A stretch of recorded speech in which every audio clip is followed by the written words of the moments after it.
4, 3, 2, 1.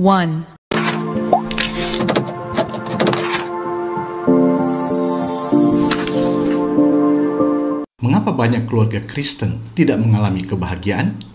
Tentu ada yang salah dalam hal ini. Mau tahu penyebabnya? Untuk itu tonton terus video ini sampai selesai. Jangan di-skip agar kita dapat menemukan jawabannya. Sebelum lanjut videonya, jangan lupa like dan subscribe. Dan jangan lupa nyalakan lonceng notifikasinya agar mendapatkan video-video terbaru dari kami. Dan untuk sahabat-sahabat Damar yang merasa terberkati atas video ini, silahkan share video ini ke keluarga dan teman lainnya, karena betapa indahnya berbagi kebaikan. Shalom Aleichem, senang bisa menjumpai sahabat keluarga Damar. Apa kabarnya sahabat keluarga Damar? Doa dan harapan kami, seluruh sahabat keluarga Damar dalam keadaan sehat selalu dan senantiasa dalam perlindungan Tuhan. Sahabat keluarga Damar, saat ini kami mau berbagi untuk kita sekalian tentang cinta yang palsu, di mana itu merupakan salah satu penghambat keluarga mengalami kebahagiaan. Apa rasanya bila cinta yang kita terima dari pasangan kita ternyata hanyalah cinta yang palsu, cinta yang penuh dengan kepura-puraan? Padahal hubungan yang dibina dengan kepalsuan tidaklah akan membawa kebahagiaan. Padahal semua orang mau menikah untuk bahagia. Tetapi kepalsuan, sekali lagi kepalsuan, tidak akan membawa kebahagiaan. Cinta yang sesungguhnya haruslah dibuktikan, bukan hanya dari ucapan, tetapi dari setiap tindakan kita. Di situ ada ketulusan, ada kejujuran, bukan kepura-puraan. Demikian juga kalau setiap rumah tangga atau setiap keluarga yang ingin mengalami kebahagiaan, maka kita harus menjalani kehidupan kita dalam cinta kita dengan tulus dan jujur. Perlu selalu kita ingat, sahabat keluarga Damar, bahwa kebahagiaan yang sesungguhnya, bahwa kebahagiaan yang sejati itu hanyalah kita peroleh dari Tuhan. Di luar Tuhan kita tidak akan memperoleh kebahagiaan itu. Kalau toh kita peroleh, itu hanyalah kebahagiaan yang semu, kebahagiaan yang sementara, bukan kebahagiaan yang kekal. Oleh karena itu, berhentilah untuk kita memberikan cinta yang palsu kepada Tuhan kita. Sebab sesungguhnya Dia sudah memberikan segalanya kepada kita. Tidak ada kepalsuan, tidak ada kepura-puraan di situ. Oleh karena itu, sebelum kita lanjut, saya mau membacakan satu kebenaran firman Tuhan, yaitu dari Amos pasal 4 ayat 4 sampai ayat yang kelima. Berbunyi demikian: Datanglah ke Betel dan lakukanlah perbuatan jahat, ke Gilgal dan perhebatlah perbuatan jahat. Bawalah korban sembelihanmu pada waktu pagi dan persembahan persepuluhanmu pada hari ketiga. Bakarlah korban syukur dari roti yang beragi dan maklumkanlah persembahan-persembahan sukarela. Siarkanlah itu, sebab bukankah yang demikian kamu sukai, hai orang Israel? Demikianlah firman Tuhan Allah. Sahabat keluarga Damar, dari kebenaran firman Tuhan ini, kita dapat melihat bersama-sama bagaimana geramnya Tuhan melalui Nabi Amos hendak menyampaikan apa yang menjadi jeritan hati Tuhan. Karena apa? Karena kepalsuan. Karena cinta yang diberikan oleh umat Tuhan hanya cinta yang pura-pura. Mereka rajin beribadah. Mereka rajin memberikan persembahan, baik persembahan sukarela maupun persembahan persepuluhan. Tetapi semuanya itu di mata Tuhan hanyalah kejijikan. Karena apa?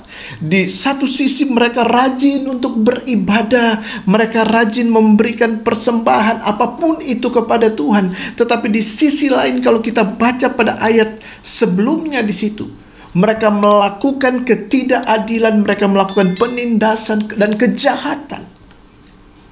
Itu yang saya maksud.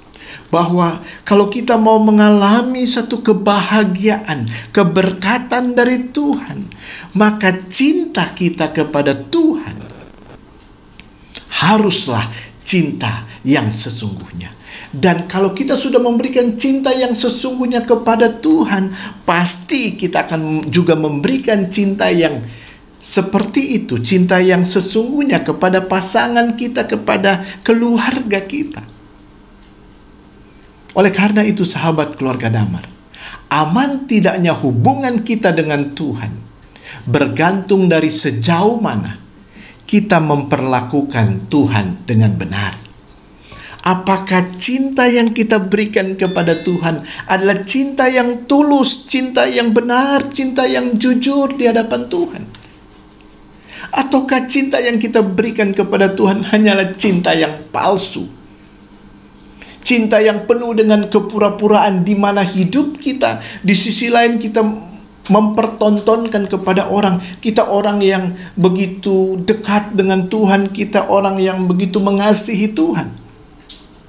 Tetapi di sisi lain yang orang mungkin tidak tahu, ada begitu banyak tindakan kejahatan yang kita lakukan, baik di dalam pikiran kita, baik di dalam perkataan kita, maupun di dalam perbuatan kita. Dan itu bagi Tuhan adalah jahat.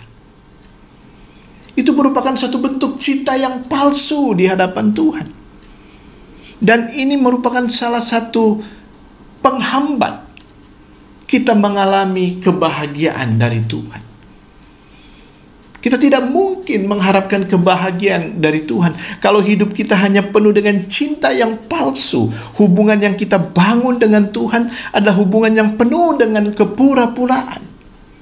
Mulut kita katakan bahwa kita mengasihi Tuhan, tetapi mulut yang sama juga penuh dengan dusta, penuh dengan kebohongan dan sebagainya. Satu sisi kita katakan aku takut Tuhan, tetapi dalam waktu yang hampir bersamaan kita banyak melakukan kebohongan-kebohongan. Manusia bisa kita tipu, tetapi Tuhan tidaklah demikian. Oleh karena itu sahabat keluarga damar, mari kita belajar dari Tuhan kita Yesus Kristus, di mana Tuhan Yesus sudah memberi cintanya yang tulus, cintanya yang besar kepada kita. Dia rela mau mengorbankan dirinya. Dia yang tidak bersalah menjadi bersalah karena kita, sebagai bukti bahwa Tuhan kita Yesus Kristus sungguh-sungguh mengasihi kita. Apakah karena kita layak untuk dikasihi? Tidak. Tetapi karena Dia mau mengasihi kita. Tanpa pamrih, Dia mau mengasihi kita. Oleh karena itu sahabat keluarga damar, sudah seharusnya lah di dalam kehidupan kita, mari kita memperlakukan Tuhan dengan benar. Sebab kalau kita dapat memperlakukan Tuhan dengan benar, maka kita akan mampu memperlakukan sesama kita, kita mampu memperlakukan pasangan kita, memperlakukan keluarga kita juga dengan benar. Cinta yang kita berikan kepada Tuhan dengan benar, maka cinta itu juga akan kita berikan kepada orang-orang yang kita kasihi, yang ada di rumah kita, mulai dari rumah.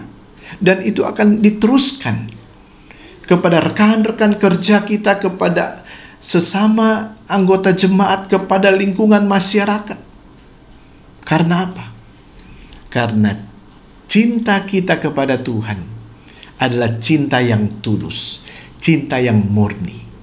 Tidak ada kepalsuan di dalamnya. Oleh karena itu sahabat keluarga damar, maukah keluarga kita mengalami kebahagiaan? Keputusan ada di tangan kita. Tetapi paling tidak saya hendak mengingatkan kepada kita sekalian, kalau kita mau mengalami kebahagiaan, berhentilah hidup di dalam kepura-puraan. Berhentilah hidup di dalam kepalsuan. Berikan cinta yang sesungguhnya kepada Tuhan. Baik di dalam pikiran kita, baik di dalam perkataan, maupun di dalam perbuatan kita. Yesus, Tuhan, sungguh-sungguh dimuliakan. Bukan hanya dari mulut kita katakan, Tuhan, aku mengasihi Engkau, aku takut akan Engkau. Sebab itu tidak menjamin, saudaraku. Oleh karena itu, melalui tema ini, saya mau mengajak sahabat keluarga Damar, baik keluarga kami sendiri maupun seluruh sahabat keluarga Damar. Mari kita mulai, kita kembali lagi memberikan cinta yang sesungguhnya kepada Tuhan, yang hanya Dialah yang sanggup memberikan kebahagiaan itu. Biarlah apa yang kami sampaikan ini boleh menjadi berkat bagi seluruh sahabat keluarga Damar. Mulai saat ini kita bertekad bersama-sama, mulai dari keluarga kita. Aku mau memberikan cintaku yang tulus, cintaku yang murni kepada Tuhanku. Maka kebahagiaan itu akan kita peroleh di dalam Yesus Kristus. Tuhan Yesus memberkati seluruh sahabat keluarga Damar. Shalom Aleichem.